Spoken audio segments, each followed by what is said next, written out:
अस्सलाम वालेकुम स्टूडेंट्स, आज हम लोग मेजर ऑफ डिस्पर्शन से स्टार्ट करेंगे। तो सबसे पहले मैं आपको बताता हूँ मेजर ऑफ सेंटर टेंडेंसी क्या है। जो स्टार्ट पे हमने होल्ड कर ली थी ना डेफिनेशन, पहले उसके ऊपर बात करते हैं और साथ ही जो है मेजर ऑफ डिस्पर्शन की बात करते हैं।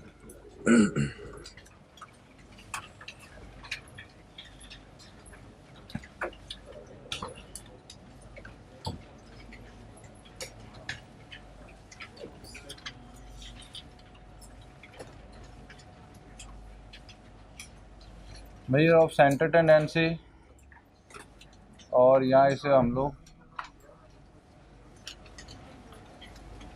मेजर्स ऑफ लोकेशन कहते हैं।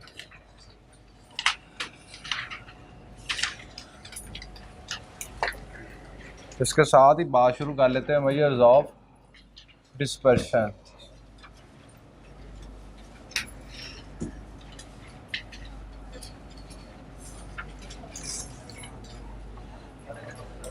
मेजर्स ऑफ सेंटर टेंडेंसी क्या होती है?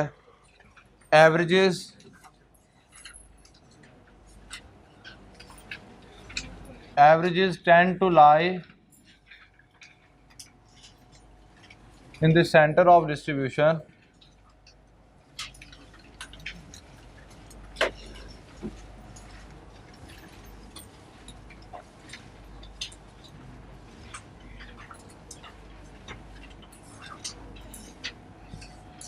that's why they are called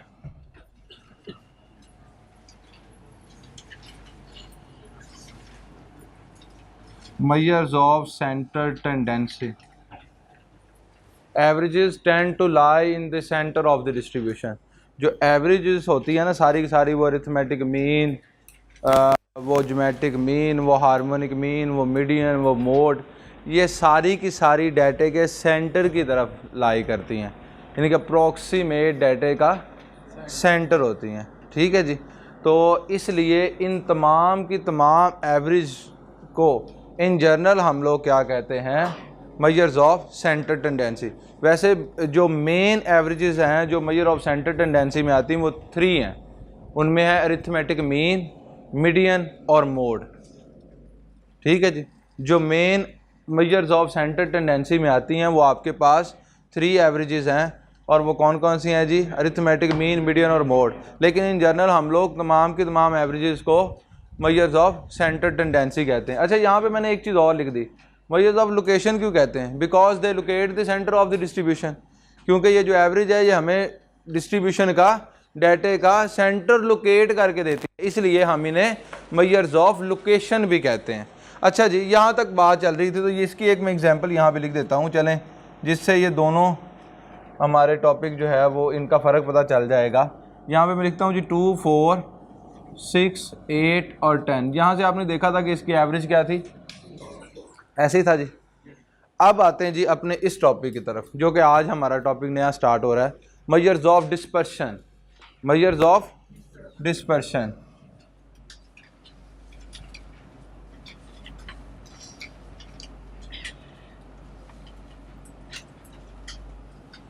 It measures the extent of variation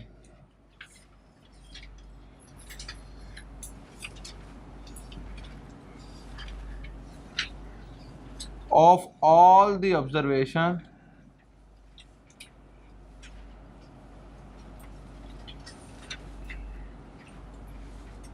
from their mean or origin। Mean कह लें या ओरिजिन कह लें, बात एक ही है। ठीक है जी। It measures the extent of variation of all the observation from their mean और ओरिजिन। इस तरह से कुछ समझ नहीं आई कि ये बात क्या हुई है। हम यही वाली एग्जांपल यहाँ पे लिखते हैं, तो देखिएगा हमारे पास क्या है, 2, 4, 6, 8 और 10। अच्छा जी, जो मेजर्स ऑफ सेंटर टेंडेंसी में आप काम करते रहे ना, आप सिर्फ एवरेज फाइंड आउट करते रहे। ठीक है जी, एवरेज फाइंड आउट करते थे और वो डाटा का अप्रॉक्सीमेट सेंटर होता था, कभी एग्जैक्ट सेंटर होता था। यहाँ पे तो एग्जैक्ट सेंटर आ जाएगा, क्योंकि यहाँ पे जो डिफरेंस है, जो गैप है, वो एक सिस्टमेटिक गैप है, ठीक है जी। हर एक वैल्यू के दरमियान 2 2 का गैप है, तो इसका एग्जैक्ट सेंटर आ गया यहाँ पे क्या है जी 6। ओके जी।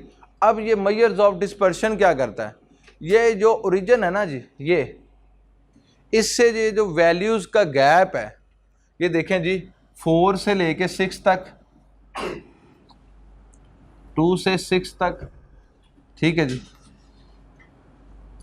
8 से 6 तक, 10 से 6 तक, ये जो वेरिएशन है ओरिजिन से हर एक वैल्यू की, ठीक है जी।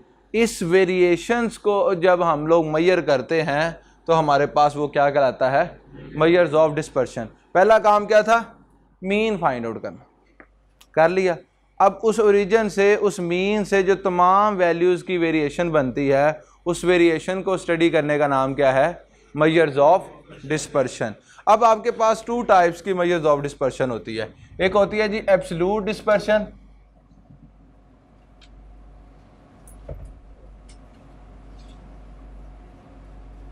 एब्सोल्यूट मेजर्स ऑफ डिस्पर्शन,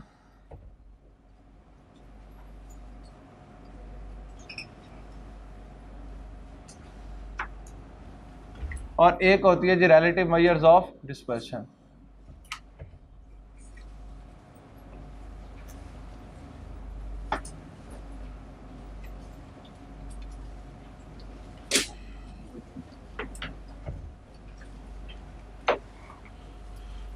अब ये एब्सोल्यूट मेजर ऑफ डिस्पर्शन क्या होती है जी, बैठ जाए जहां पे जगह मिलती है, जल्दी करें।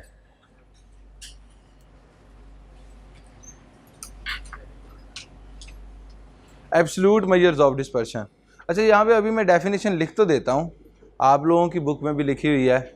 It measures the dispersion in the same unit as given in the original data, लिखी हुई है जी, इसको अंडरलाइन कर लें, यहाँ पे वापस लिखने की ज़रूरत नहीं, ये मैं बता रहा हूँ। Absolute measures of dispersion, it measures the dispersion in the same unit as given in the original data, यानी कि जिस यूनिट के अंदर आपका डाटा दिया गया है उसी यूनिट में उसकी मेजर्स ऑफ डिस्पर्शन आप लोग फाइंड आउट करते हैं, तो बेटे वो आपके पास क्या कहलाती है जी, absolute measure of dispersion. Clear है जी। अच्छा, अगर रिलेटिव मेजर्स ऑफ डिस्पर्शन की बात की जाए तो यहाँ पे क्या है जी, it measure the dispersion free from unit and express the result in the form of ratio और परसेंटेज। ये क्या करती है जी, रिलेटिव मेजर ऑफ डिस्पर्शन ये फ्री फ्रॉम यूनिट कर देती है।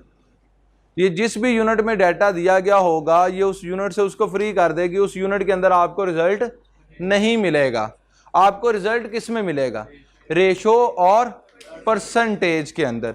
अगर जिस यूनिट के अंदर डाटा दिया गया है अगर उसी यूनिट में आपको रिजल्ट वापस मिल जाए तो वो आपके पास क्या होता है, एब्सोल्यूट मेजर्स ऑफ डिस्पर्शन।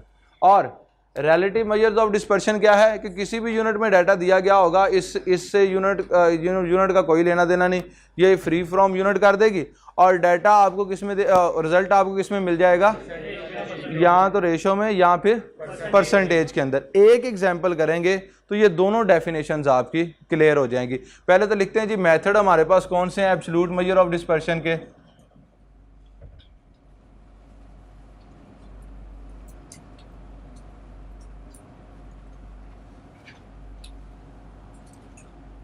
कि हम लोग किस किस तरह से absolute measure of dispersion find out कर सकते हैं।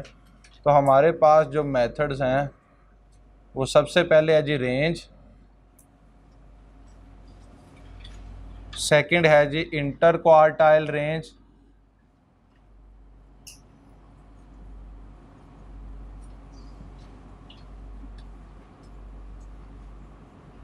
थर्ड है G semi interquartile range,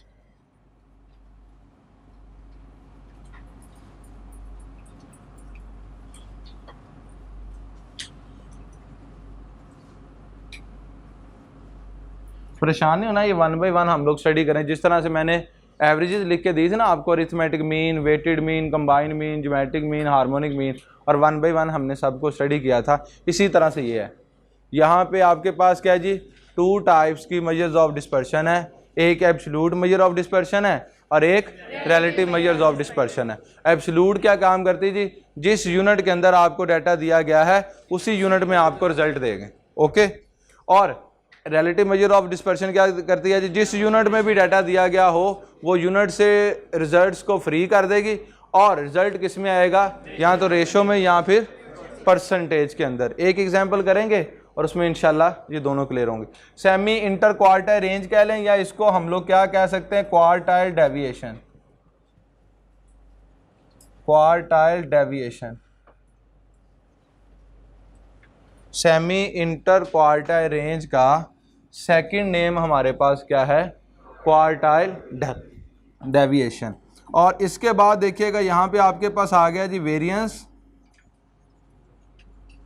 और लास्ट वन स्टैंडर्ड डेविएशन।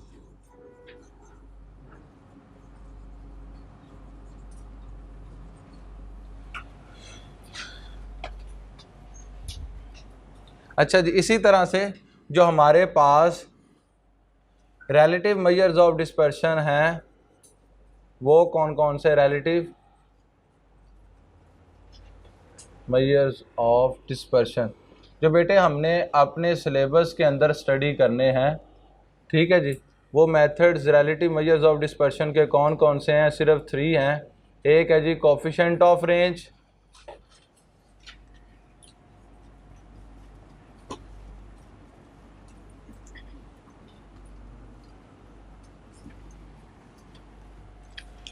एक है बेटे आपके पास coefficient of quartile deviation,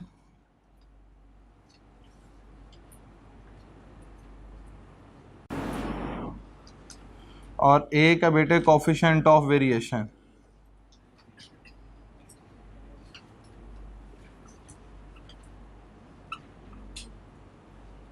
sir जी आप ये सारे नेम क्यों लिखवा रहे हैं, क्या रीज़न है? आप 1 बाय 1 करवाते चले जाएं। आप टॉपिक शुरू करते हैं फ़ौरन प्रेशर डाल देते हैं कि ये 5 टॉपिक यहाँ पे करने हैं, 3 टॉपिक वहाँ पे करने हैं।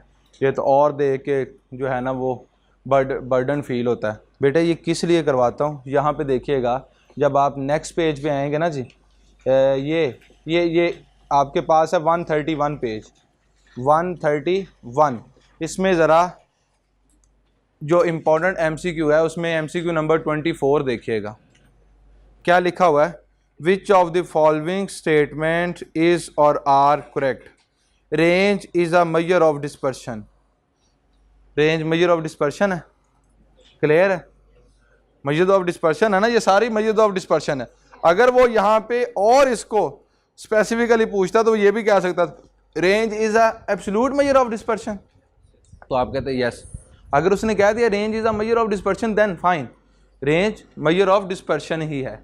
ओके, अब सेकंड स्टेटमेंट ज़रा देखिएगा, क्या है जी, percentile is a measure of dispersion. No, percentile तो मेजर ऑफ डिस्पर्शन नहीं है। क्लियर है जी, क्लियर है स्टूडेंट्स, कोई इशू तो नहीं। इसलिए यहाँ पे लिखवाता हूँ कि जब आपको इनसे रिलेटेड MCQ कोई पूछेगा तो आपको पता होना चाहिए कि जो है वो आपके पास मेजर्स ऑफ डिस्पर्शन कौन कौन से हैं। ये 5 यहाँ पे हैं, ये 3 यहाँ पे जो आपके सिलेबस का हिस्सा हैं, और अगर इनमें से भी वो और ज़्यादा डेप्थ में जाए तो वो ये भी कह सकता है कि inter quartile range is a relative measure of dispersion. तो स्टेटमेंट ट्रू है या फॉल्स है? फॉल्स है, क्योंकि ये एब्सोल्यूट मेजर ऑफ डिस्पर्शन है। क्लियर है जी, इस तरह से भी वो पूछ सकता है। तो अगर हमने एक दफ़ा लिखे होंगे इस तरह से तो हमें वो याद रहेंगे, हाँ जी ये जो 5 नेम्स थे, ये जो 5 मेथड्स थे, सर ने ये किस में लिखवाए थे, एब्सोल्यूट मेजर ऑफ डिस्पर्शन में। और ये जो 3 थे जिनके साथ कोफिशिएंट का वर्ड यूज़ हो रहा था, ये क्या होते हैं जी, ये रिलेटिव मेजर्स ऑफ डिस्पर्शन होते हैं। क्लियर है जी, जिनके साथ कोफिशिएंट वर्ड आ रहा है वो सारे के सारे रिलेटिव मेजर्स ऑफ डिस्पर्शन है, और इनके अलावा जो लिखवाए हैं वो कौन से हैं जी, एब्सोल्यूट मेजर ऑफ डिस्पर्शन है। ठीक है जी, पहला टॉपिक जब हम करेंगे ना जी रेंज, तो हमारे पास वो ऊपर वाली दोनों डेफिनेशन क्लियर होंगी। आते हैं जी अपने फर्स्ट टॉपिक की तरफ, और what is range? The difference between the largest and the smallest value in the data set is called range. Range क्या है बेटे, आपके पास एक डाटा सेट आपको दिया जाए, उसमें जो सबसे लार्जर वैल्यू है, लार्जेस्ट, ठीक है जी, लार्जेस्ट वैल्यू में से स्मॉलेस्ट वैल्यू को माइनस करें तो जो आपके पास रिजल्ट आएगा वो उसकी क्या है जी, रेंज है। तो रेंज का फार्मूला देख लीजिएगा, यहाँ पे क्या है जी, X M minus x nought. ये किसको शो करता है जी, लार्जेस्ट वैल्यू को, और ये यहाँ पे किसको शो करता है जी, स्मॉलेस्ट वैल्यू को। अब बेटे मैं आपको यहाँ पे एक एग्जांपल लिख के देने लगा हूँ। ये स्टूडेंट्स की हाइट है लेकिन सेंटीमीटर में मैं लिख रहा हूँ। अगर मैं फीट में लिखूँ तो पॉइंट्स में वैल्यूज़ आ जाएंगी, ठीक है। अगर सेंटीमीटर में लिखूँ तो मैं अपनी हाइट की बात करूँ तो मेरी हाइट है 5 फीट और 8 इंचज़, ठीक है। जब मैं इसको कन्वर्ट करूँगा सेंटीमीटर्स के अंदर तो ये 171 या 173 सेंटीमीटर बनती है। आई थिंक 173 सेंटीमीटर है, ठीक है जी। तो यहाँ पे देखिएगा जी, ये क्वेश्चन है, compute range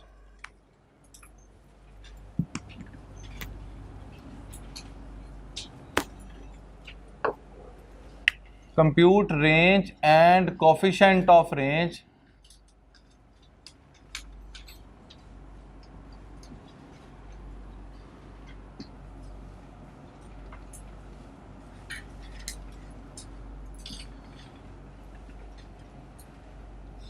for the following set of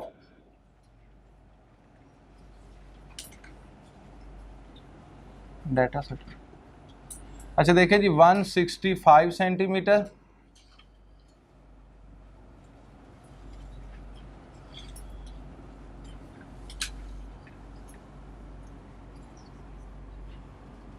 अब ये स्टूडेंट की हाइट है लेकिन किस में दी गई है, सेंटीमीटर्स के अंदर। क्लियर है जी।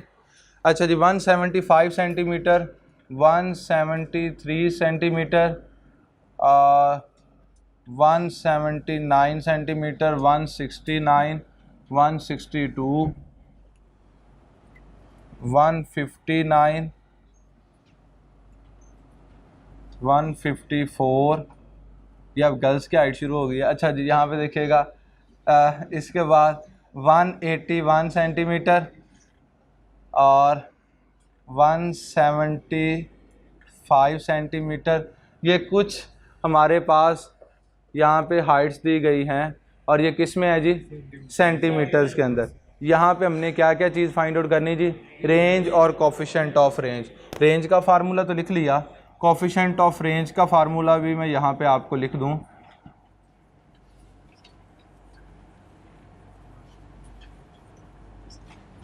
तो ये क्या है जी, X M minus x not over x M plus x nought, ठीक है जी। अब देखिए बच्चे, यहाँ पे जो स्टूडेंट्स की हाइट दी गई है वो सेंटीमीटर में, यूनिट कौन सा यूज़ किया गया, सेंटीमीटर, राइट। फार्मूला लगाते हैं यहाँ पे रेंज का, तो आपके पास आ गया जी X M minus x nought. X M बेटे यहाँ पे क्या है, 181 सेंटीमीटर और 154 जो है वो एक्स नॉट है, एक्स नॉट, और ये आ गया एक्स एम। ओके, अब यहाँ पे लिखता हूँ जी 181 माइनस 154, तो कितना गैप है बेटे total, 27 centimetre. Absolute measure of dispersion क्या करता है जी, it measures the dispersion in the same unit as given in the original data. यही बताया था, ओरिजिनल डाटा किस में दिया हुआ है, रिजल्ट किस में आया, टोटल वेरिएशन कितनी है, 27 सेंटीमीटर्स। क्लियर है जी, क्लियर। अच्छा जी, अब आते हैं रिलेटिव मेजर्स ऑफ डिस्पर्शन। तो उसमें बात करते हैं कोफिशिएंट ऑफ रेंज की।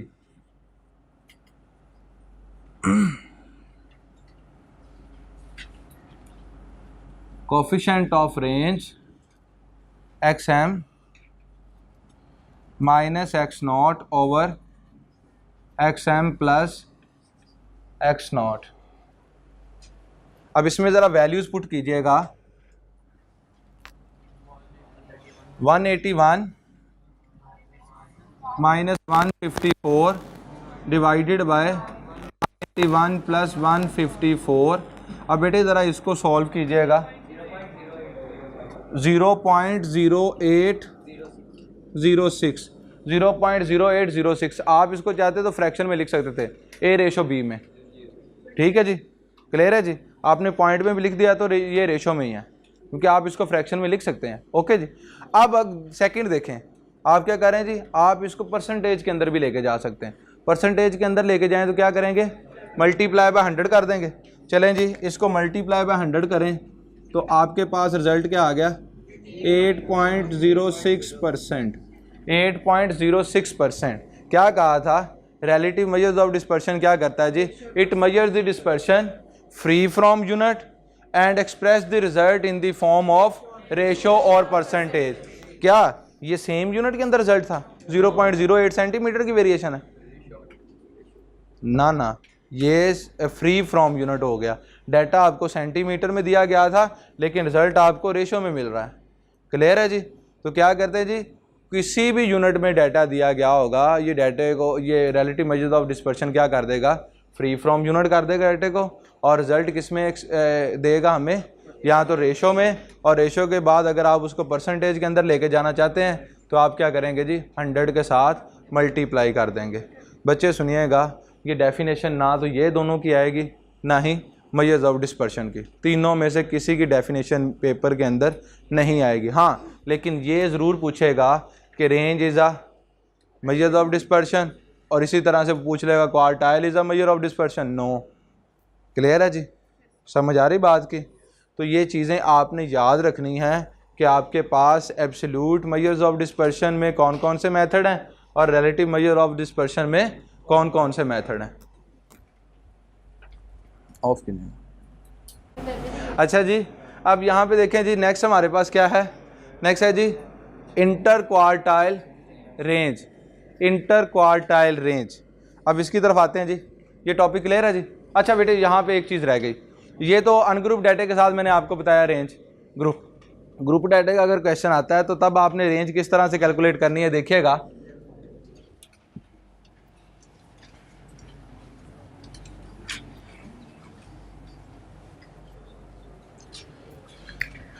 कंप्यूट रेंज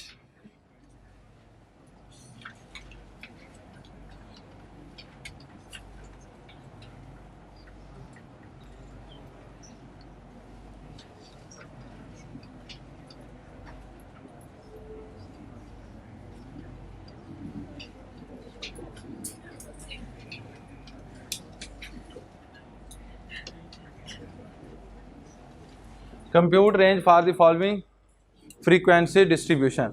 अब यहाँ पे देखिएगा, आपके पास फ्रीक्वेंसी डिस्ट्रीब्यूशन क्या है, कोई सी भी लिख लेते हैं, class limits.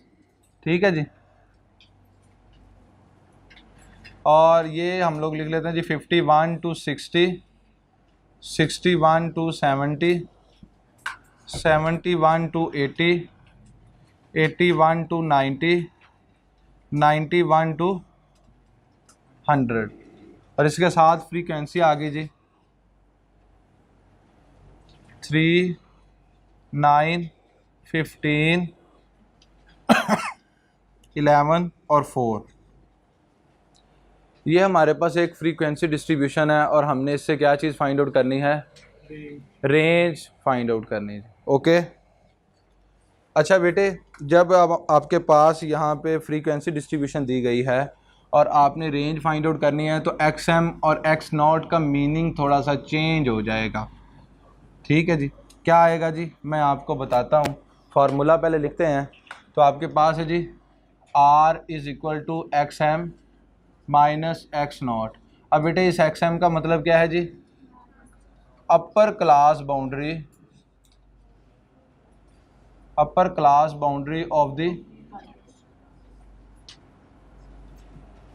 Of the highest class.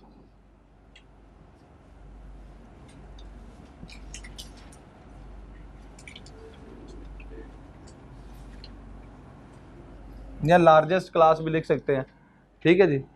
अच्छा जी, अब यहाँ पे देखिएगा कि एक्स नॉट का मीनिंग यहाँ पे क्या है, लोअर क्लास बाउंड्री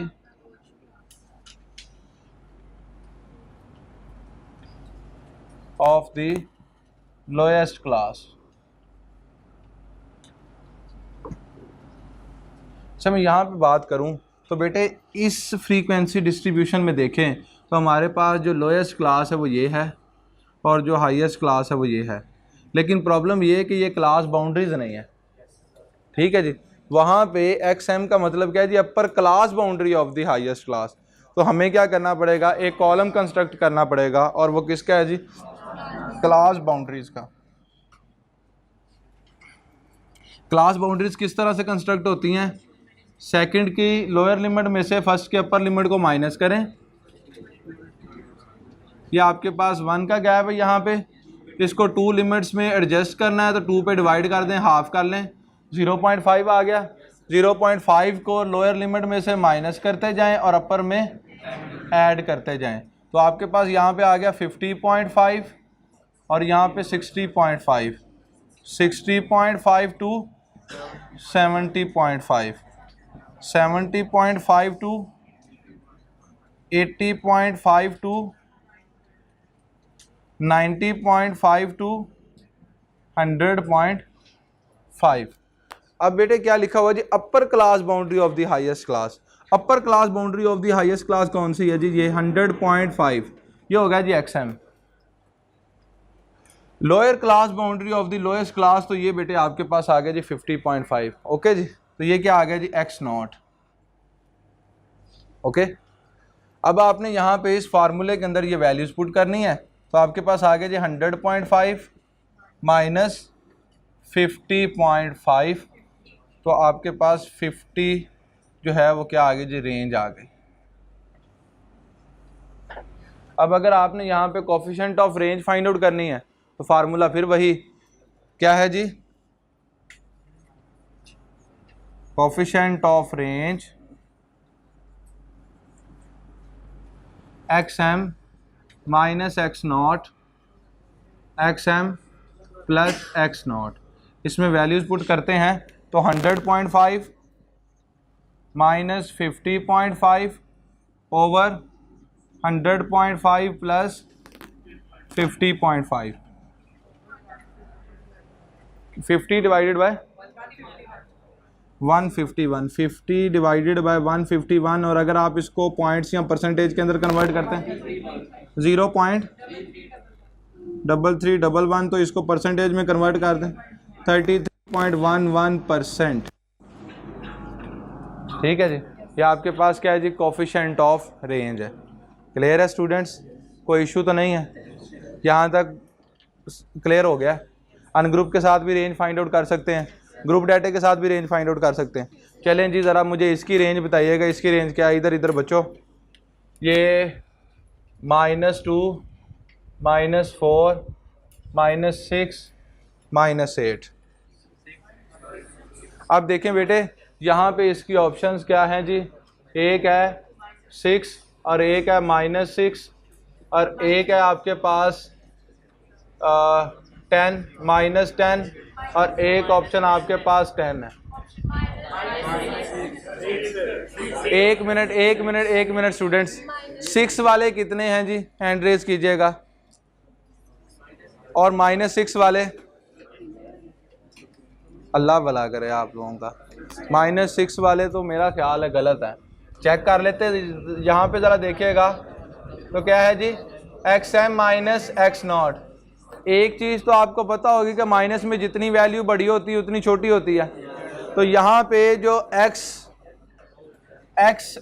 एम है वो क्या है जी, -2, और जो एक्स नॉट है वो क्या है, -8।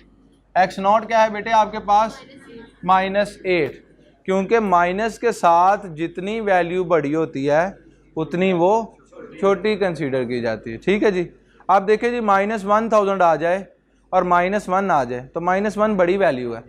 ओके जी, अब यहाँ पे देखिएगा आपके पास एक्स एम क्या है, -2, और एक्स नॉट क्या है, -8। तो इसमें पुट करते हैं जी वैल्यूज़, तो आपके पास आ गया जी -2 -8, तो बेटे क्या आ गया, -2 + 8, तो आंसर क्या है जी, 6 है। क्लियर है जी, यहाँ पे यही मिस्टेक होती है कि स्टूडेंट क्या कर देते हैं, -6 को जो है वो और टिक कर देते हैं और ये गलत हो जाता है। यही 4 वैल्यूज़, इन्हीं 4 वैल्यूज़ के साथ आई कैप ने फाइनल एग्ज़ाम में क्वेश्चन पूछा हुआ है। रेंज पूछी थी और वैल्यूज़ भी यही थी जो आपके सामने लिख दी हैं।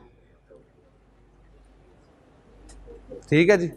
अब ये देखिए जी, इतना सिंपल क्वेश्चन आता है, लेकिन एक छोटा सा कॉन्सेप्ट है कि माइनस में जितनी वैल्यू बड़ी आ जाए उतनी हम लोग उसको छोटी कंसीडर करते हैं। ठीक है ना जी। ये बात अगर भूल जाएं तो आप अगर XM की जगह पे -8 लिख दें और X0 की जगह पे -2 कर दें तो -6 आ जाएगा। -6 आएगा तो आपका आंसर जो है वो गलत हो जाएगा। क्लियर है जी। अब आते हैं जी interquartile range.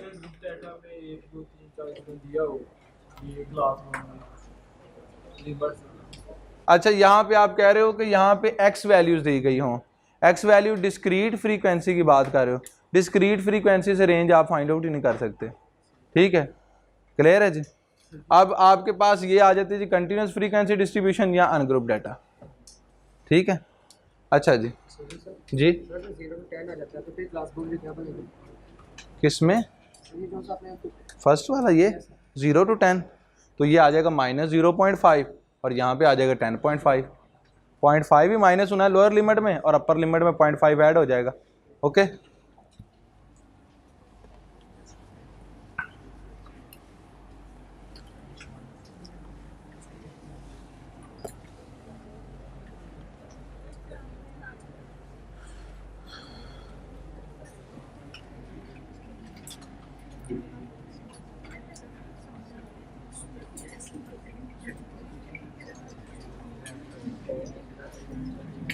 interquartile range, the difference between the upper and lower quartile is called interquartile range.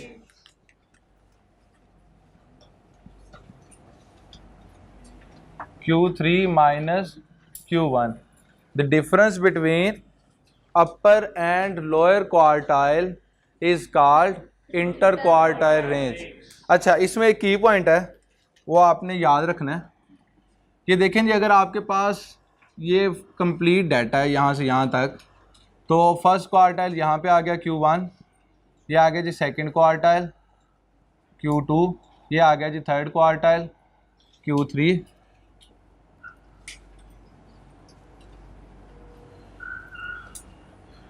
अब ये तो आपके पास मीडियन होता है जी सेकंड क्वार्टाइल। क्लियर है जी। अब देखें, अगर मैं इंटर क्वार्टाइल रेंज की बात करूं तो उसमें डाटा कौन सा आ रहा है, यहां से लेके यहां तक। It contains middle 50% of the data. It contains middle 50% of the data. आपकी बुक में ये की पॉइंट लिखा होगा, इट कंटेन्स, ये 50% से पहले मिडल वर्ड लिख लें, मिडल 50% ऑफ द डाटा। ठीक है जी। ये एक छोटा सा की पॉइंट है, लेकिन ये भी आई कैप ने एक दफ़ा एग्ज़ाम में पूछा था, आज से कोई 1 साल पहले। ठीक है जी। ये लास्ट ईयर कोई मार्च अप्रैल की बात है, जब ये आई कैप ने ये पूछा था, उसके बाद बच्चों ने नहीं बताया कि ये दोबारा आया, लेकिन ये स्टेटमेंट उसने दी थी और पूछा था कि ये स्टेटमेंट करेक्ट है कि नहीं है। ठीक है जी, कि inter quartile range contains middle 50% of the data. ठीक है जी, तो आपने ये याद रखना है, आपके सामने है, क्योंकि बेटे आप Q3 में से Q1 को माइनस कर रहे हो तो आपके पास कौन सा आ रहा है, मिडल वाला 50%। यहाँ पे भी 25% बच गया, यहाँ पे भी 25% डाटा बच गया। ओके जी। अब देखें, अगर तो वो आपको डाटा दे देता है तो उससे कहता है जी interquartile range find out करें, तो पहले आपको अपर क्वार्टाइल भी फाइंड करना पड़ेगा, लोअर क्वार्टाइल भी फाइंड करना पड़ेगा, फिर इस फार्मूले के अंदर वैल्यूज पुट करेंगे तो क्या आ जाएगा जी, इंटर क्वार्टाइल रेंज। लेकिन बहुत ज़्यादा चांसेस होते हैं इस बात के कि वो आपको लोअर एंड अपर क्वार्टाइल खुद से दे दे और आपसे पूछ ले जी क्वार्टाइल डेविएशन या इंटर क्वार्टाइल रेंज। अच्छा जी, अब देखिएगा यहाँ पे एक एग्जांपल लेते हैं। 15, 27, 22, 12, 18,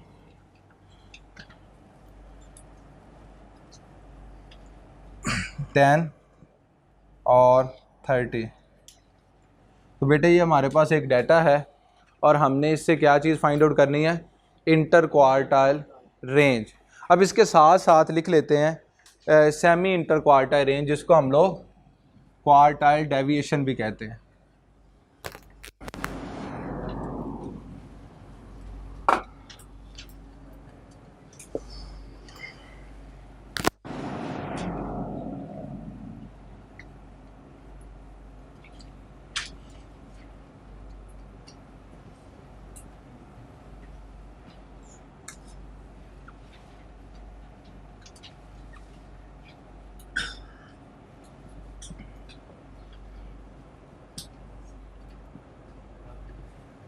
क्वार्टाइल डेविएशन का फार्मूला क्या है बेटे, Q3 minus Q1 divided by 2।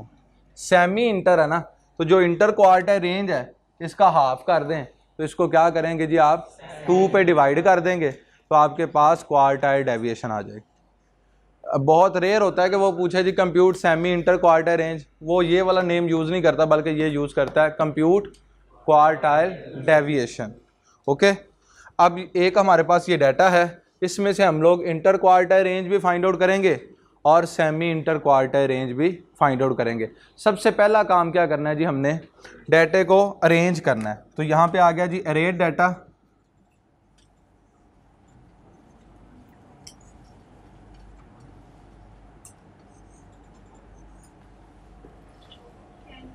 Ten 12 15 18 22 27 और 30। ये बेटे आपके पास 7 वैल्यूज़ आ गई और आपने इनको क्या कर लिया जी, अरेंज कर लिया। अब आपने यहाँ से लोअर क्वार्टाइल भी पहले फाइंड आउट करना है और फिर अपर क्वार्टाइल भी फाइंड आउट करना है। जैसे ही आपके पास ये दोनों रिजल्ट्स आ जाएंगे, आपने क्या करना है, इस फार्मूले के अंदर वैल्यूज़ पुट करनी है तो इंटर क्वार्टाइल रेंज आ जाएगी। अच्छा जी, सबसे पहले बात करते हैं लोअर क्वार्टाइल की, जिसको हम लोग फर्स्ट क्वार्टाइल भी कहते हैं। तो Q1 n+1 over 2th value, अच्छा जी सॉरी 4th, n कितना जी हमारे पास 7, 7 + 1 8,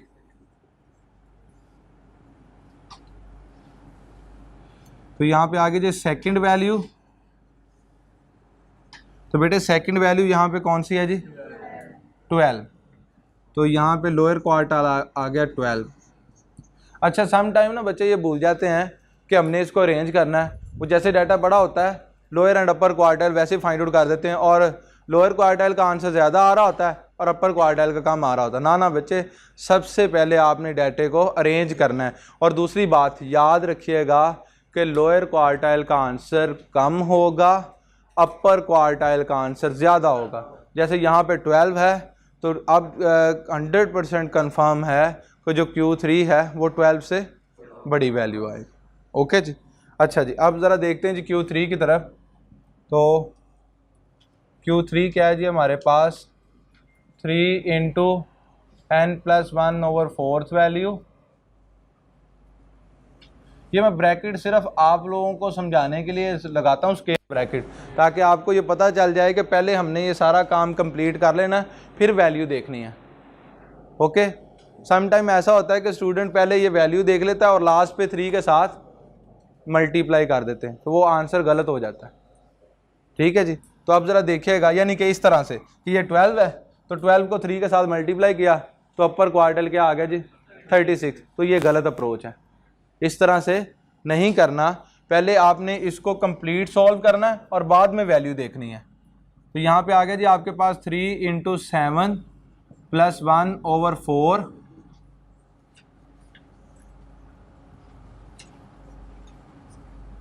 तो ये क्या आ गया बेटे, 6th वैल्यू। तो यहाँ से देखें जी 6th वैल्यू कौन सी है, 27, तो 27 आपके पास Q3 आ गया। जैसे ये दोनों वैल्यूज आ गई हैं, अब तो बहुत आसान है, inter quartile range find out करनी है। तो इसमें वैल्यूज पुट कर दे 27 -12 विच इज़ इक्वल टू 15। इसी तरह से इस फार्मूले में आ जाते हैं तो 27 -12 divided by 2 which is equal to 7.5। Okay, अब इसके साथ साथ हम लोग कोफिशिएंट ऑफ क्वार्टाइल डेविएशन भी देख लेते हैं। तो कोफिशिएंट ऑफ क्वार्टाइल डेविएशन क्या है देखिएगा,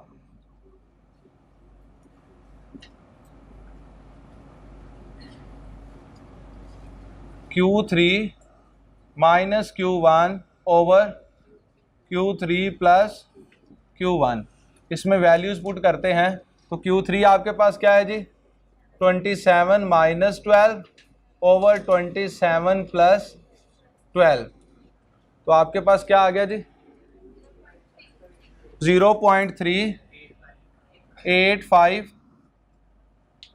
तो यहाँ पे जब आप इसको परसेंटेज में कन्वर्ट करेंगे तो 38.5% इसका आंसर आ जाए। ओके, आप चाहें तो इसको रेशो में रहने दें, A/B में, आप चाहें पॉइंट में लिख लें और बाद में आप उसको परसेंटेज में भी कन्वर्ट कर सकते हैं। ऑप्शन देखनी है A, B, C, D। अगर तो वो परसेंटेज में दी हुई हैं तो आप इसको परसेंटेज के अंदर कन्वर्ट कर दें। बच्चे ये छोटे छोटे से टॉपिक्स थे, रेंज, इंटर क्वार्टाइल रेंज और सेमी इंटर क्वार्टाइल रेंज।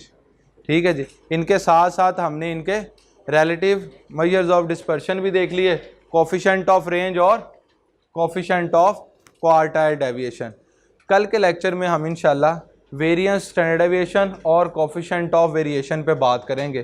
ठीक है जी, आज का लेक्चर यहीं तक था। अपना ख्याल रखिएगा। अल्लाह हाफिज़।